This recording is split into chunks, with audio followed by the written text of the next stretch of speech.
azpimarratuko dituzten hitzak. Ez dugu nahi idatzita datorkigun etorkizunik. Etorkizuna guk geuk idatzi nahi dugu.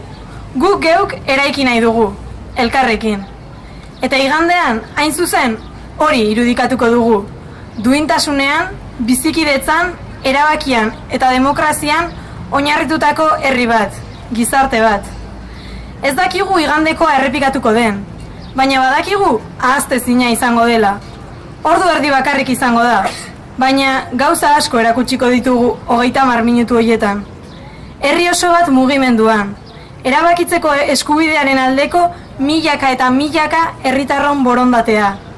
Erabakitzeko arrazoiak eta etorkizuna elkarrekin eraiki nahi duten herritar ahaldunduak.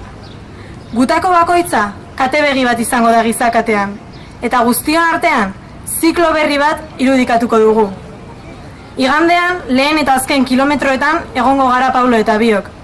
Lehen eta azken pertsonak izango gara. Hasiera eta amaiera. Amaiera eta hasiera. Donostiatik hasi, Bilbotik pasa eta Gasteizera arte 201,9 kilometrotan gure eskuak batuko ditugu. Eta lehen kilometrotik azkenera arte, Euskal Herritarron indarra, ilusioa eta gaitasuna sentituko ditugu.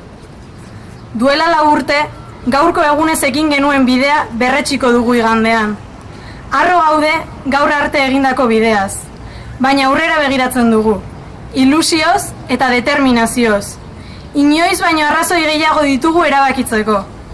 Eta ziur gaude, elkarri eskua emanda lortuko dugula helburura iristea. Gure etorkizuna erabakitzea. Ez gara olatuen zain egongo, olatua guk geuk sortuko dugu.